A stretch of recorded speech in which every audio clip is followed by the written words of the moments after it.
E-Celebs is brought to you by Hungry, grab a Snickers.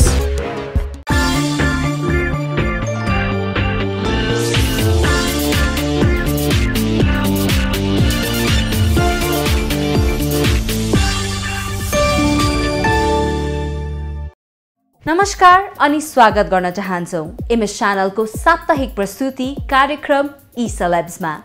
नेपालका विविध विधामा ख्याति कमाएका व्यक्तित्वहरूलाई हामी यस कार्यक्रममा प्रस्तुत गर्ने गर्दछौं। यसै क्रममा हामीले आज नेपालका एक चर्चित गायकलाई निम्त्याएका छौं जसको आवाजको सुमधुर मिठासले मुग्ध नहुने सायदै कोही होलान्।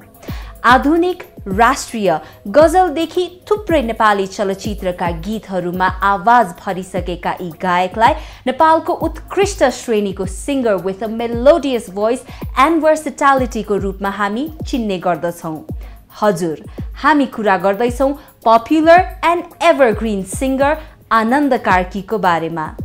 उनै गायकसँग गरिएको अन्तरङ्ग कुराकानीको सुरुवात उनका विगतका दिनहरूबाट सुरु गरेका छौं।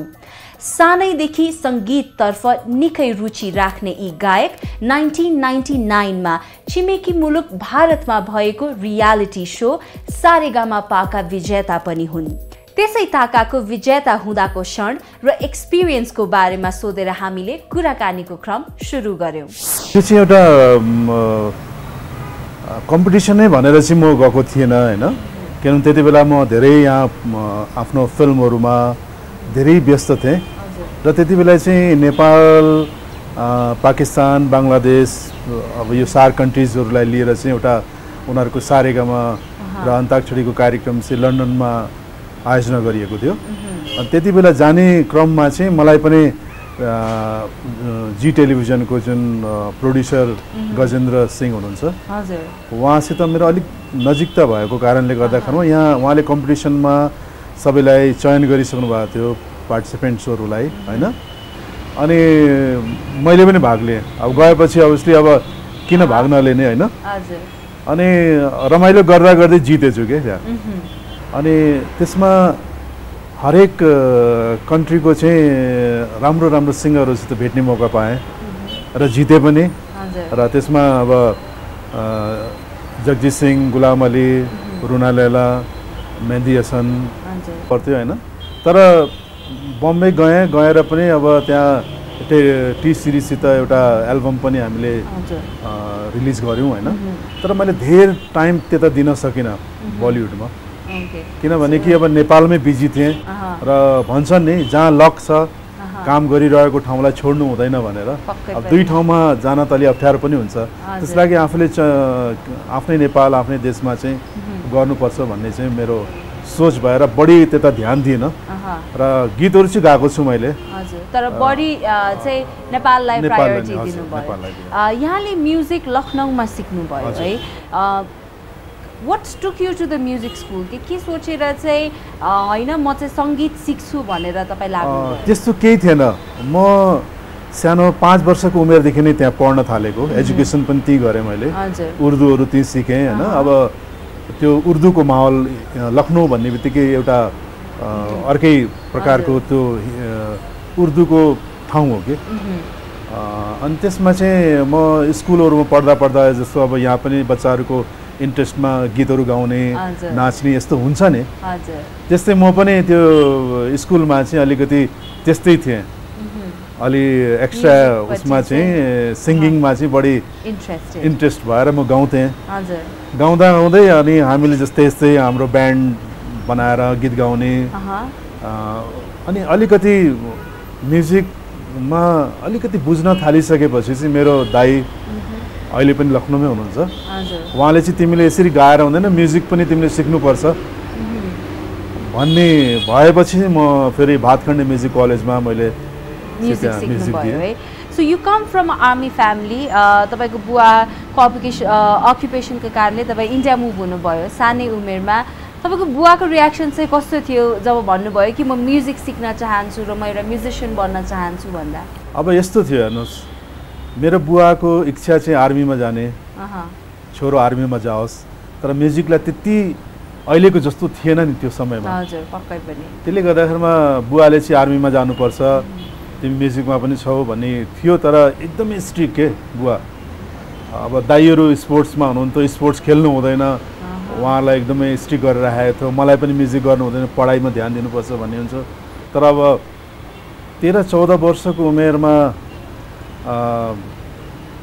मलाई सम्झना आउँछ बुवाको है म अलिकति त्यो लखनऊमा अलि फेमस भइसकेको थिएँ हजुर अनि मेरो सो चाहिँ एउटा ठाउँमा थियो टिकट सो ओके र फर्स्ट टाइम मैले चाहिँ मेरो बुवालाई रिक्वेस्ट गरेँ कि मेरो कार्यक्रम छ म गाउँदैछु भन्दाखेरिमा एकदमै रिसाउनु भयो कि मलाई यसमा इन्ट्रेस्ट छैन तैँले काम गरेको पनि मन पर्दैन भन्ने कुरा भयो तर मलाई फिल भयो कि मलाई म कति 12-13 वर्षको थिएँ अनि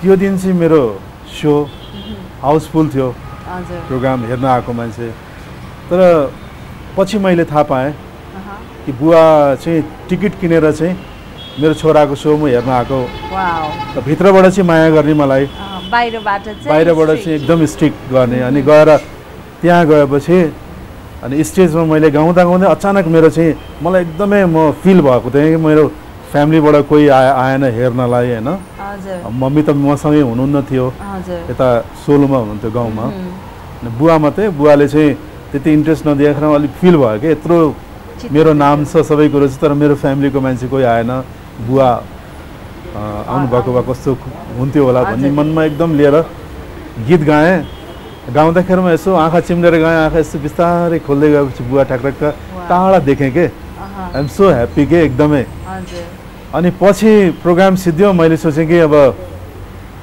बुवाले त घरमा आएर होइन चाहिँ साबासी दिनु होला कि यस्तो राम्रो गाउँदो रहेछ भनेर होइन अनि मैले आएर सोधेँ हजुरलाई देखेँ जस्तो लाग्यो मैले होइन प्रोग्राम मेरो कस्तो लाग्यो भनेको त म कहाँ गएर म गएको छैन प्रोग्राम हेर्न भने तर मेरो मनमा चाहिँ थियो बुवाले आएर हेरेको रहेछ भनेर अनि त्यस्तो भयो त्यसपछि बुवा बिति बक्सियो कि 13-14 वर्षको मेरो त्यसपछि मेरो दाइले चाहिँ तिमी कन्टिन्युस तिमीलाई म्युजिक मनपर्छ भने मेरो दाइले सपोर्ट गरेर म म्युजिक कलेजमा गएँ अघि बढ्नुभयो बुबाको मौन स्वीकृति र नजानिदो तवरले साथ पाएका यी गायकले सानो बेलामा त्यो हौसलाको अंश नपाएका भए यिनी आजको ठाउँसम्म हुँदैन थिए रे त्यो मेरो बुबाको तर्फबाट रिस र डर मिश्रित माया थियो उनले भन्दै थिए छोरालाई आर्मी बनाउने सपना देखेका बुबाले त्यो कार्यक्रमपछि उनको संगीततर्फको झुकावलाई लिएर कहिल्यै पनि असहमति जनाएनन् त्यसपछि लखनऊबाटै उनले संगीतको औपचारिक ज्ञान लिँदै गए पक्कै पनि रोचक थियो यो प्रसंग पनि त्यसपछि कुराकानीको क्रम चलिरहँदा हामीले अर्को प्रश्न थप्यौं आजको दिनमा नेपाली सांगीतिक फाँटमा छुट्टै पहिचान र ब्रान्ड बनाई चर्चित भइसक्नु भएको छ आजको दिनसम्म आइपुग्दा विगतका दिन सम्झँदा कस्तो लाग्छ मलाई चाहिँ म एकदमै अब धन्यवाद दिन चाहन्छु थ्याङ्क्स टु गड भन्छु हैन कि भगवानको कारणले हैन अब नेपाल जस्तो ठाउँमा आएर म चाहिँ अब बच्चादेखि नै अब हिन्दीमै हुर्केको हिन्दीमै बोलेको हिन्दीमै गाएको नेपालमा आएर मैले स्ट्रगल गरेर अहिले यति नाम जुन भएको छ त्यसको लागि पनि म थ्याङ्क्स हैन अब खुसी लाग्छ कि सबैले चिन्नुहुन्छ माया गर्नुहुन्छ हैन त्यति बेला नेपालमा आउँदाखेरिमा मलाई त्यति नेपाली शब्दहरूको पनि त्यति ज्ञान थिएन तर मैले त्यो इम्प्रुभ गर्दै गएँ गाउँदै गएँ र नेपालमा चाहिँ फर्स्ट ब्रेक तपाईले कसरी पाउनुभयो इन्डियाबाट आउनुभयो नेपालमा गीत गाउँछु भनेर पहिलो प्रोजेक्ट कसरी पाउनुभयो तपाईले अब नेपाल आउने चाहिँ कस्तो भने मेरो अरू दाइ मेरो फ्यामिलीहरू सबैजना चाहिँ काठमाडौँमा हुनुहुन्थ्यो हैन म चाहिँ खाली त्यहाँ पढ्दै सो गर्नको लागि आएको के ओके हजुर आएपछि यहाँ एकाडेमी हलमा सो थियो र त्यति बेला मैले चाहिँ किशोर कुमारको गीतहरू थुप्रो गाएँ र एकदमै यहाँ हामी एक हप्ताको प्रोग्रामको लागि आएको थियौँ तर 1 महिना बस्यौँ अनि ग्रुप गयो तर म चाहिँ यहीँ बसेँ यहाँ बसेर मेरो अरू जति पनि मेरो रिलेसनको ले चाहिँ रेडियो नेपालमा भेटघाट गराइदिए अनि म्युजिक डाइरेक्टरहरूसित चिन्जान गराइदिए अनि त्यसपछि बिस्तारै 2-3 ठाउँमा लाइभ सो गर्दा गर्दै मलाई एउटा राम्रो एभरेज सेरेटन होटलमा एउटा अफर पाएँ म्युजिक गर्ने गीत गाउने मौका पाएँ अनि त्यहाँ म राति पर्फर्मेन्स गर्थेँ दिनभरि चाहिँ म सबै म्युजिक डाइरेक्टरहरूलाई भेट्थेँ अनि उहाँहरूले चाहिँ मेरो आवाज सुनेर चाहिँ उहाँहरूले चाहिँ गीत पनि गवाए 1-2वटा प्राइभेट त्यसपछि फेरि रेडियो नेपालमा मैले भोइस टेस्ट पास गरेँ 2042 सालमा यस्तै क्रम चाहिँ अगाडि बढ्दै गएँ के म त्यसरी नै बढ्दै गएँ र आनन्द लिइहाल्ने भन्नुभयो यहाँ मैले मान्छेहरूबाट सुन्छु कि तपाईँको नाम जस्तो छ आनन्द भनेर तपाईँ पनि त्यस्तै खालको व्यक्ति हुनुहुन्छ भनेर भन्छन् तपाईँका साथीभाइहरूले यो कतिको सत्य हो अब उहाँले त्यो मलाई एउटा सम्मान एउटा माया गरेको हो होइन र म चाहिँ चाहन्छु कि सबै मान्छे म जस्तै हुन् हाँसिरहन् दुःख नहोस् र सबैलाई सेवा गर्ने मौका पाऊँ र एक आपसमा रिस्पेक्ट होस् कसैको मन नदुखोस् केही गल्ती मैले गरिहालेँ भने पनि हत्त नपत्त म सरी पनि भनिहाल्छु होइन कसैलाई चित्त दुखाउन मन लाग्दैन अब कहिलेकाहीँ त अब मान्छेको हो गल्ती हुन्छ होइन त्यस्तो लाग्छ र अब अहिलेको अवस्था त यहाँको साथीभाइहरूले भनेर बुझ्यो तर सानोमा तपाईँ कस्तो स्वभावको हुनुहुन्थ्यो म्युजिक बाहेक अरू के गर्न मन पर्थ्यो तपाईँलाई हुन्छ नि पढाइमा कस्तो हुनुहुन्थ्यो तपाईँ आफ्नो दाजुभाइहरूसँग कस्तो खालको रिलेसनसिप सेयर गर्नुहुन्थ्यो अलिकति म अब बच्चाहरूको त हेर्नुहोस् बच्चामा त मान्छे अलि चकचकै हुन्छ म चाहिँ अलि त्यस्तै थिएँ अलि कता कता अलि भनौँ अब जिद्दी पनि हुन्छ नि होइन अब खेल्न मन गर्ने बाहिर जाने अनि अरूको ठाउँमा गएर अब खाना बनाउने चोरेर खाने होइन अब त्यही त हो बच्चाहरूको कसैको घरमा पस्यो होइन अम्बाहरू टिपेर खायो होइन त्यस्तो पनि गर्थेँ म होइन अब ग्रुप साथीहरूसित मिलेर त्यसमा पनि धेरै कुटाइ खाएँ अनि घरमा पनि म दुध चोरेर खाने बानी मेरो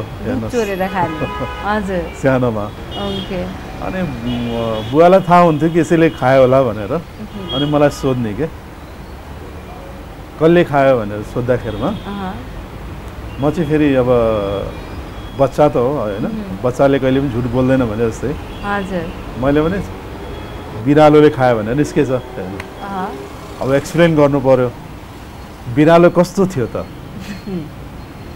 अब सबै कुरो त मैले अब भन्नु पर्यो होइन अनि मैले भने कि अब कट्टु लगाएको थियो होइन टी सर्ट लगाएको थियो यत्रो सानो सानो थियो बिरालो भनेर आफ्नै हुलिया बताएछु कि त्यो एउटा रमाइलो एउटा होइन अनि बुवाले चाहिँ अब मलाई चाहिँ अब यो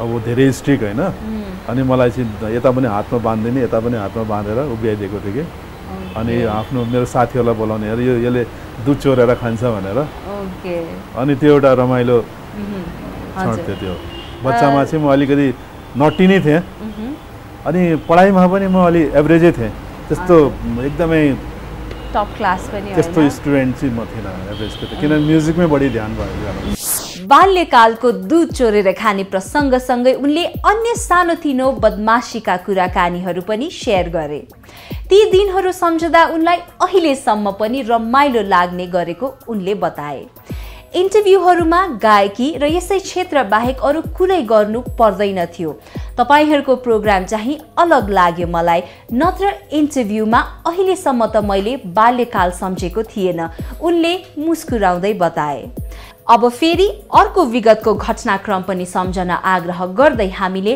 अर्को प्रश्न सोध्यौं उनको दाम्पत्य जीवनको बारेमा म चाहिँ एभरेज स्यारेटन होटलमा कम्पिटिसन भएको थियो त्यहाँ धेरै आर्टिस्टहरू पनि आएको थिए हजुर अनि ती नै चाहिँ मेरो वाइफ पनि काम गर्ने भर्खर त्यहाँ होटल ट्रेनिङको लागि ट्रेनिङ पिरियडमा चाहिँ उसले चाहिँ मैले गीत गाउँदाखेरिमा ऊ चाहिँ नम्बर दिनेमा परेर चाहिँ के को बेस्ट छन् को भनेर चाहिँ त्यहाँ होटलमा कामको लागि अनि मलाई सबैभन्दा बढी नम्बर दिएको रहेछ कि अनि धेरै पछि गएर चाहिँ अब एट्याचमेन्ट अलिक बढ्दै गयो र त्यसपछि फेरि एरेन्ज म्यारेज गर्नुभयो र अहिले you living happily married life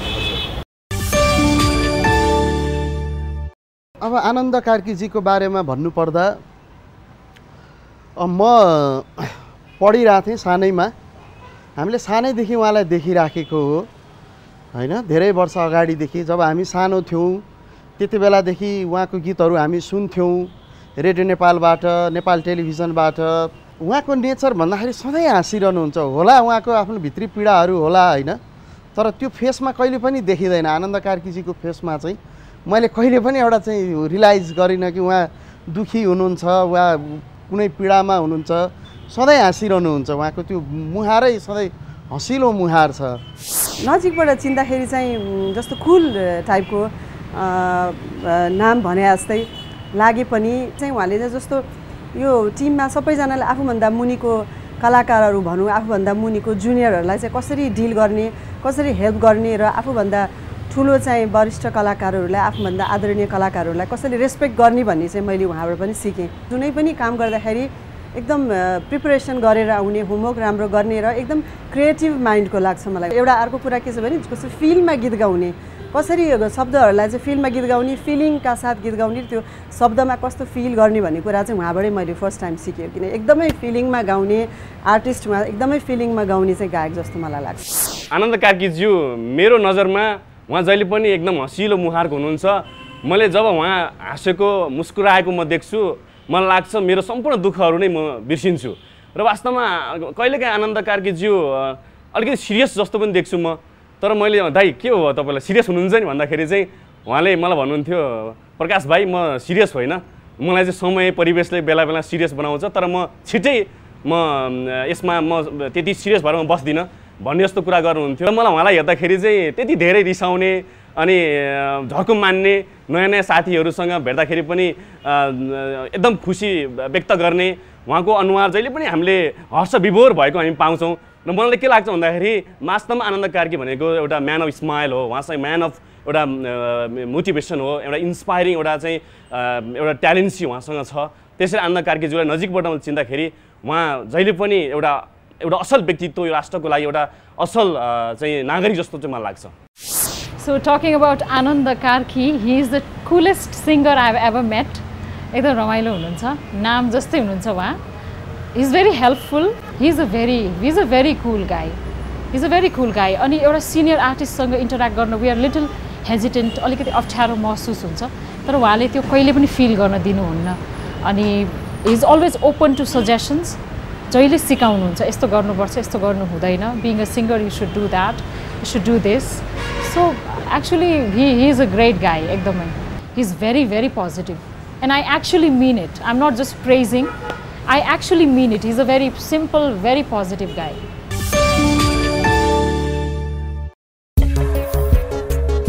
E-Celebs is brought to you by Hungry? Grab a Snickers.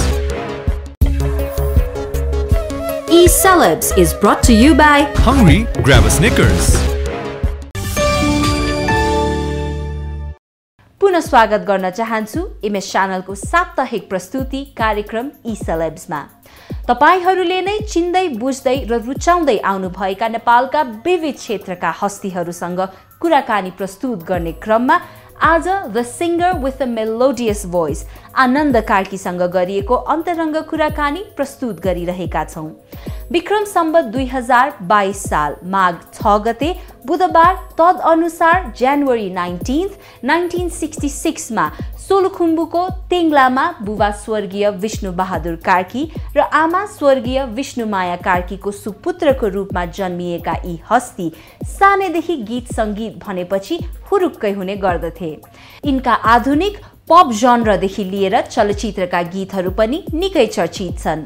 भरे आउँछु सपनीमा यी हल्लाहरू हुन्, लाग्छ मलाई हेरिरहँ, सम्झी रुनु भन्दा लगायतका थुप्रै गीतहरू उनका चर्चित छन्। उनी त्रिशक्ति पट्ट, गोर्खा दक्षिण बाहु, छिन्नलता पुरस्कार, गायन लगायत अन्य विभिन्न पदवीबाट पनि विभूषित भइसकेका छन्। कुराकानीकै क्रममा निकै खुलेर प्रस्तुत भइदिएका यी गायकसँग हामीले अर्को प्रश्न राख्यौं, तपाईलाई खानामा के मन पर्छ र फेभरेट रेस्टुरेन्ट कुन हुन्?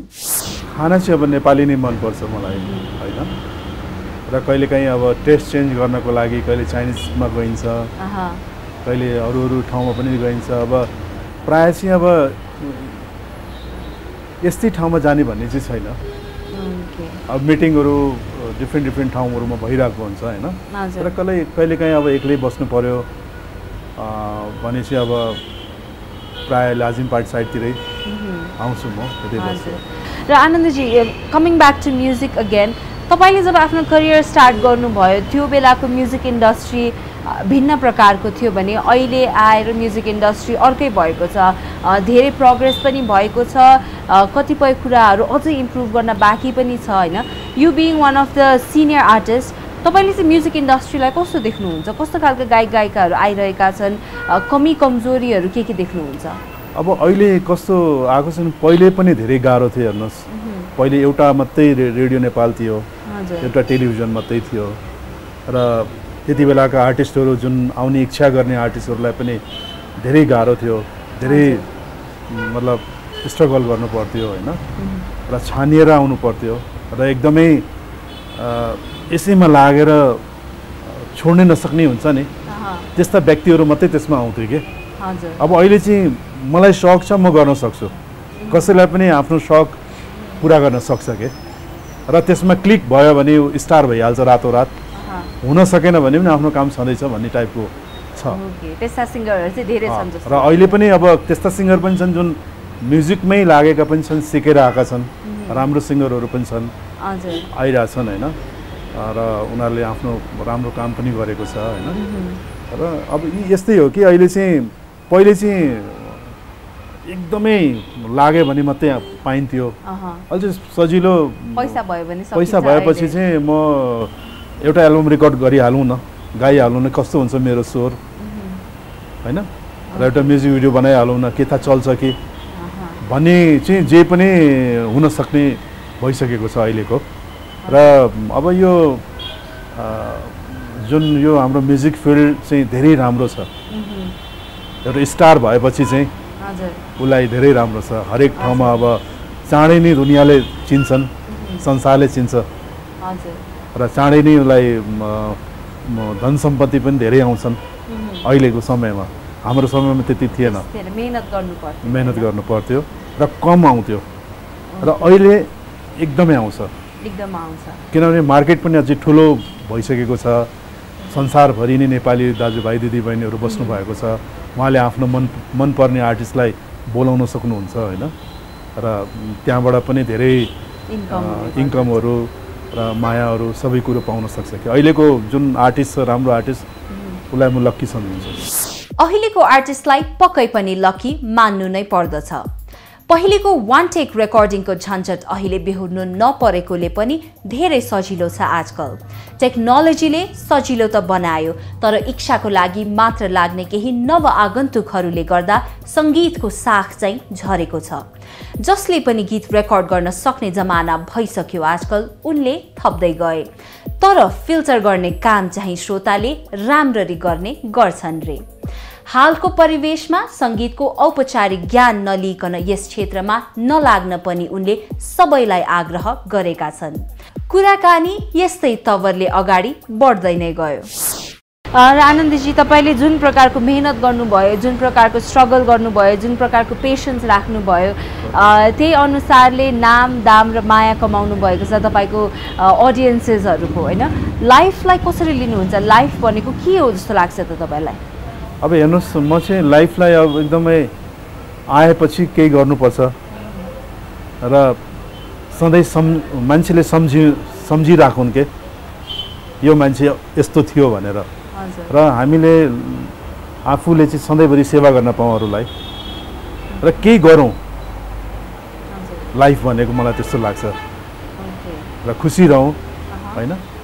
र आफूले यो धरतीमा आएपछि यो देशलाई केही दिएर जाउँ, केही नभए भने पनि एउटा असल व्यक्ति, असल मान्छे भएर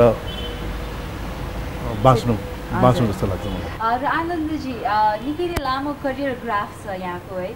सुरुवाती दिनदेखि आजको दिनसम्म आइपुग्दाखेरि तपाईँको करियरको सबैभन्दा मेमोरेबल क्षण कुन चाहिँ थियो त?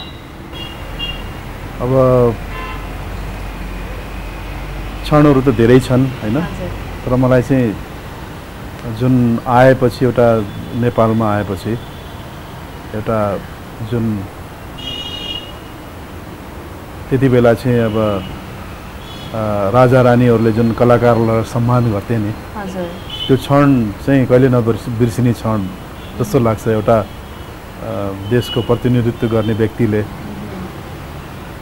घरमा गीत सङ्गीत सुनेर र अब हामीलाई चाहिँ कस्तो हुन्छ कि आफ्नो अभिभावक जस्तो उहाँले गीत सुन्दै धेरै खुसी लाग्थ्यो कि अहिले त्यस्तो छैन र उहाँहरूसित चाहिँ दरबारमा बसेर गीत सङ्गीतको माहौलमा बसेर फेरि हामी त अब सोच्न पनि सक्दैन थियौँ कि हाम्रा राजा रानीहरूसित बसेर चाहिँ सँगै एउटै डाइनिङ टेबलमा खाना खाने त्यो सौभाग्य मैले पाएँ त्यो उहाँहरूसित बसेर र रानीले त्यति बेला ऐश्वर्या रानीले चाहिँ सर्भ गर्नुभयो आर्टिस्टलाई राजासँगै बसेर चाहिँ हामीले खायौँ देशका त्यस्ता व्यक्तिहरूसित त्यो मेमोरियल क्षण जुन छन् मेरो कहिले पनि त नबिर्सिने क्षणहरू हजुर र कुनै यस्ता दुःखद क्षणहरू जुन आए तपाईँका यो करियरको दौरानमा